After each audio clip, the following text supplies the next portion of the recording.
बृहत्पराशर होरा शास्त्र में पराशर जी ने अष्टक वर्ग पर कुछ सूत्र दिए हैं। आज हम उसमें से एक सीखेंगे। पहले लेकिन ये जान लेते हैं अष्टक वर्ग है क्या और इसकी इतनी इम्पोर्टेंस क्यों है एक नॉर्मल इंसान के लिए जिसे बहुत ज़्यादा ज्योतिष का ज्ञान नहीं है। ये बृहत्पराशर होरा शास्त्र की बुक 2 है जिसमें मैत्रेय और पराशर जी का संवाद है। तो इसमें मैत्रेय उनको कहते हैं कि भगवान आपने अभी तक सभी ग्रह भावबल दशादि के आधार पर विभिन्न फल कह दिए। मतलब कि ये दशा है तो ये फल होगा, गुरु की दशा है तो ये फल होगा, सूर्य की है तो ये फल होगा। ठीक है, कौन किसको देख रहा है, कौन किसकी राशि में है, मित्र है, शत्रु है। लेकिन अब प्रॉब्लम क्या है, लेकिन उन फलों में ग्रह गति की विभिन्नता के कारण अनेक मिश्रित फल देखे जाते हैं। अब एस्पेक्ट कौन कर रहा है, किसकी राशि में है, किसकी दशा है, कौन त्रिषडाया का लॉर्ड है, तो अलग अलग तरह से फल आ जाता है। अर्थात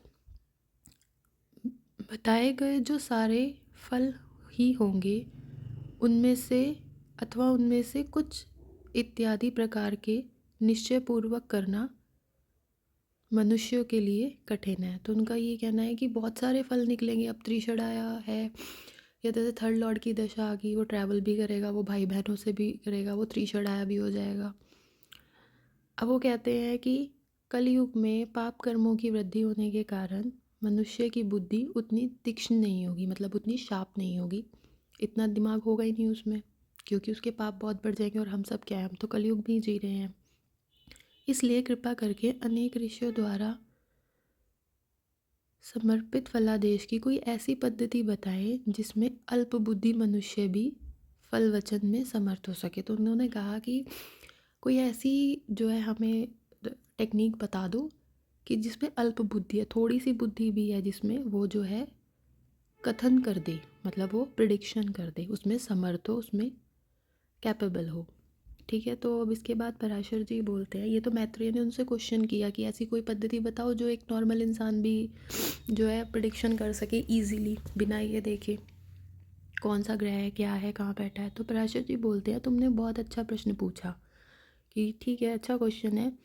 मनुष्य की आयु सुख दुख आदि के ज्ञानार्थ परस्पर अवरोधी फल कथन हेतु शास्त्र का कथन करता हूँ कि मैं तुम्हें एक ऐसा शास्त्र बताता हूँ कि जिससे क्या होगा, वो जो डिफरेंट डिफरेंट फल तुम्हें पता लग रहे हैं, डिफरेंट डिफरेंट प्रिडिक्शंस हैं, वो इजीली हो जाएंगी। आप सावधान होकर सुने। तो वो कहते हैं आप इसको केयरफुली सुनो कि मैं तुम्हें बता रहा हूँ कि इजीली प्रिडिक्शन कैसे होगी बिना बहुत ज़्यादा दिमाग लगाए, अल्प बुद्धि से। निश्चित फल जानने के लिए यद्यपि सामान्य नियम प्रभावी होंगे।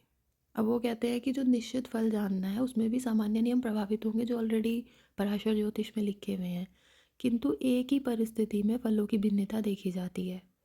पर कभी ऐसा भी होता है, 6 लॉर्ड की दशा है, किसी पे लिटिगेशन हो रहा है, किसी की अच्छी जा रही है, कोई बहुत बीमार चल रहा है, तो अलग अलग फल देती है एक दशा भी। इसलिए यह उत्तर भाग विशेष विधि की व्यवस्था देता है। तो अब ये जो मैं समझाने जा रहा हूँ ये एक विशेष विधि है कि आप अगर इसको अप्लाई करेंगे अपने चार्ट्स पे तो आपको कोई प्रॉब्लम नहीं होगी और आपको बिल्कुल सटीक, बिल्कुल अच्छा प्रिडिक्शन आप कर सकते हैं। ठीक है, आपको आंसर मिल जाएगा आपके हर क्वेश्चन का। ठीक है, तो ये जो है पराशर जी का और उनके जो शिष्य थे, उनके स्टूडेंट मैत्रेय जी का संवाद है। पराशर होरा शास्त्र सब इसी पर लिखा गया है। मैत्रेय जी क्वेश्चन पूछते हैं और पराशर जी उसका आंसर करते हैं। ठीक है, तो आज हम अष्टक वर्ग की एक टेक्निक सीखेंगे। अष्टक वर्ग बहुत वाइड है, बहुत कुछ है उसमें, पर आज हम एक टेक्निक उससे सीखेंगे जो आप लोगों का नॉर्मली सबसे बड़ा डर होता है कि क्या हो जाएगा, जिसके नाम पे मोस्टली ज्योतिष बहुत डराते हैं कि ज्योतिषी कहते हैं कि ये तो बहुत बुरा टाइम है, ये पहन लो, वो कर लो। तो आप इजीली जान पाएंगे कि आपका वो एक पर्टिकुलर टाइम पीरियड कैसा जाएगा और आपको उसके लिए किसी भी एस्ट्रोलॉजर के पास जाने की नीड नहीं है, आप घर बैठे आराम से देख सकते हैं। तो ये जो टेबल आपके सामने है इसको अष्टक वर्ग का कहते हैं। ये एस्ट्रोसेज में कहाँ मिलेगी मैं आपको बता दूंगी वीडियो के एंड में। ये ऐसे एक टेबल बनी हुई है और ये नंबर्स जो दिए हुए हैं 25, 29, 31, ये क्या है, ये आपके हाउस की स्ट्रेंथ है, जिसमें राशि है उस हाउस की क्या स्ट्रेंथ है, ये नंबर्स ये आपको बताते हैं। ये जो 1 2 3 है ये राशि नंबर्स हैं, ठीक है। ये जिन भावों में राशियाँ हैं उस हाउस की स्ट्रेंथ को बताया गया है। अब हम स्ट्रेंथ कैसे चेक करेंगे, उसकी भी इसमें टेक्निक दी गई है। तो ये जो टोटल होता है ये होता है 337 337, सबकी कुंडली में सेम ही आता है। इसमें जो एवरेज स्ट्रेंथ है किसी भी हाउस के लिए वो 28 ली गई है। यानी अगर ये पॉइंट्स 28 से ज़्यादा हैं तो आपका अबव एवरेज है, और अगर 28 से कम है तो बिलो एवरेज है। अभी 28 कैसे आया, जिनको नहीं समझ आया, अगर आप 337 को 12 से डिवाइड करेंगे, क्योंकि 12 हाउसेज है ना, तो आपकी स्ट्रेंथ आ जाएगी ऑन एन एवरेज 28, ठीक है। तो 28 को ही हम इसका बेस लेके चलेंगे। जैसे फर्स्ट हाउस वीक है, सेकंड हाउस की 29 है तो एवरेज से तो अबव है, थर्ड हाउस स्ट्रॉन्ग है, फोर्थ और कम, ऐसे आप सब हाउसेस का देख सकते हैं, ठीक है। 28 आप जो है बेस लेकर देख लीजिए किसका कम है और किसका ज़्यादा। अब अष्टक वर्ग हमारे लिए कैसे काम करेगा, हम इसमें क्या क्या देख सकते हैं। हम इससे कुंडली में अपना पार्टनर देख सकते हैं, दिशा देख सकते हैं, दशा देख सकते हैं, सब देख सकते हैं। पर आज हम साढ़े साथी को समझेंगे, क्योंकि आपका बहुत बड़ा फेयर है ये। ज़्यादातर ज्योतिषी डराते हैं, लोग डरते भी हैं। तो आज हम साढ़े साथी कैसे कैलकुलेट करनी है आपने अपने चार्ट में वो सीखेंगे। तो सबसे पहले आप अपनी कुंडली ड्रॉ करेंगे। आपको ऑफकोर्स वो ऐप में सब कुछ बना हुआ मिलता है। साढ़े साथी होता कुछ नहीं है, बेसिकली एडिशनल रिस्पॉन्सिबिलिटी जब आपको मिल जाती है, पर एडिशनल रिस्पॉन्सिबिलिटी के साथ अथॉरिटी भी मिलती है। तो लेट सपोज किसी के 10th हाउस में मून है। अब साढ़े साथी का कॉन्सेप्ट क्या कहता है कि जहाँ मून है उसके एक घर पीछे सैटर्न हो तो साढ़े साथी शुरू हो जाती है। फिर जब वो मून के ऊपर ट्रांजिट करेगा और अगले घर में जाएगा तो ये तीनों फेज़ जो हैं, फर्स्ट सेकंड थर्ड, ये आपके 7.5 साल बनते हैं, और इसको हम साढ़े साथी कहते हैं, ठीक है। 2.5 2.5 साल का ये टाइम पीरियड होता है, क्योंकि सैटर्न 2.5 साल एक घर में ट्रांजिट करता है, ठीक है। ये आई थिंक सबको पता हो, जिनको ना पता हो साढ़े साथी ऐसे ही कैलकुलेट होती है। अब हम समझेंगे कि ये चार्ट पे एक्चुअली आपको अष्टक वर्गा से आप कैसे फाइंड आउट कर सकते हैं कि आपके साढ़े साथी वाला टाइम पीरियड अच्छा जाएगा या ख़राब जाएगा। तो हम फिर से कुंडली ड्रॉ करते हैं, और आजकल जो सैटर्न है वो 12 नंबर राशि में ट्रांजिट कर रहा है। तो हमने मेष लगन की कुंडली बना ली, ये एक एग्जांपल है। तो आइडियली जो अब हम देखेंगे तो यहाँ पे सैटर्न है आजकल। लेट्स सपोज मून इस कुंडली में 11 नंबर में है, ठीक है। तो मून की जो साढ़े साथी का फेज़ है वो लास्ट है, मतलब इस कुंडली का जो साढ़े साथी का फेज़ है वो लास्ट है। अगर यहाँ पे अगर देखा जाए तो अगर मून को हम एक में समझ ले तो क्या है, फर्स्ट फेज़ है, क्योंकि 12 में है सैटर्न, ठीक है। तो इस तरह से हम कैलकुलेट कर सकते हैं कि आपका साढ़े साथी का कौन सा पीरियड चल रहा है, क्योंकि सैटर्न 3 हाउसेस को एक साथ लेकर चलता है हमेशा, एक पीछे वाला, एक वो, और एक अगला। किसी का फर्स्ट फेज़ होगा, किसी का सेकंड होगा, किसी का थर्ड होगा। साढ़े साथी ऐसे ही काम करती है, ठीक है। अब हम एक और कुंडली बनाते हैं, उसमें देखते हैं कि आप साढ़े साथी को एक्चुअली कैलकुलेट कैसे करोगे। ये तो साढ़े साथी होती क्या है, चार्ट पर कैसे देखते हैं। अब आप अष्टक वर्गा को उसमें कैसे यूज़ करोगे, अब हम ये समझते हैं। तो मैंने ये सिंह लगन की कुंडली बनाई है, ठीक है। आप में से किसी की सिंह लगन की कुंडली होगी, आप देख लीजिए आपका मून कौन से घर में है। लेट्स सपोज इसमें आपका मून 10th हाउस में है। तो अभी तो सैटर्न 12 नंबर में ट्रांजिट कर रहा है। जब वो 1 नंबर में ट्रांजिट करेगा, इसके बाद जब उसके 2.5 साल 12वीं राशि में कंप्लीट हो जाएंगे, वो एक में आ जाएगा।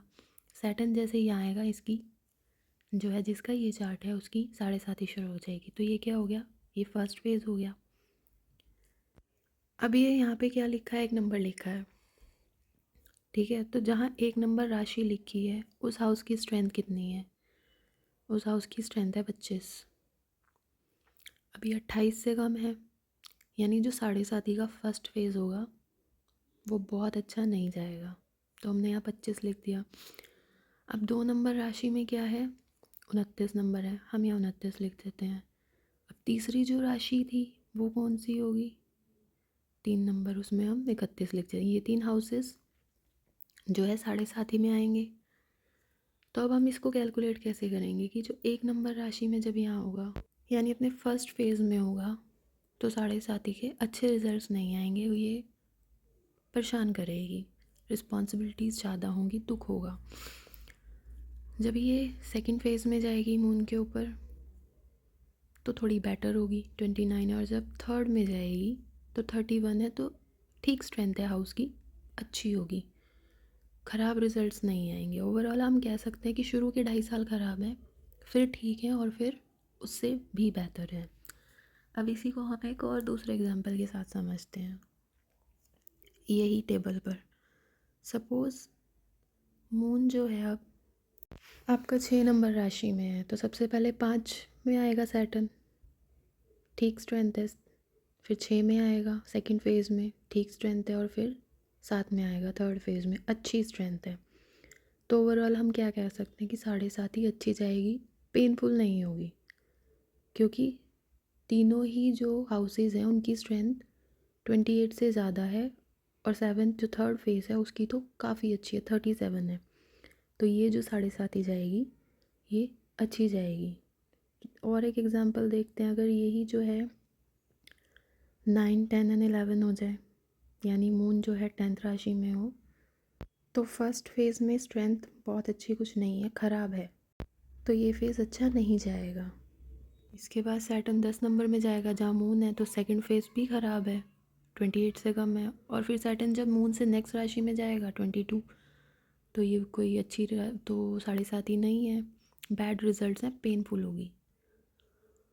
तो आप कह सकते हैं कि आपकी 7.5 या जिसका भी ऐसा ट्रांजिट है वो 7.5 अच्छी नहीं होगी। ये इतनी सिंपल कैलकुलेशन है एक्चुअली में, और आप ये अपने चार्ट पे आराम से कर सकते हैं। जो 7.5 से गुजर चुके हैं वो भी देख सकते हैं, वेरीफाई कर सकते हैं कि आपका पीरियड जो है इस ट्रांजिट में कैसा गया। एक्चुअली 7.5 है क्या, सैटर्न का ट्रांजिट ही तो है, जब वो एक राशि से दूसरी राशि में जाता है। अब आपको ये कहाँ मिलेगा, एस्ट्रोसेज ऐप जब आप ओपन करेंगे तो आप अपनी डिटेल्स के बाद ऐसे जब देखेंगे नवांशा से आगे जाएंगे, तो आपको चलित टेबल पांचांग के बाद अष्टक वर्गा दिखाई दे जाएगा। अष्टक वर्गा मुश्किल नहीं है, आई होप आपको ये समझ आया हो। आप प्लीज़ इसको अप्लाई करके कमेंट में ज़रूर बताइएगा। Thank you.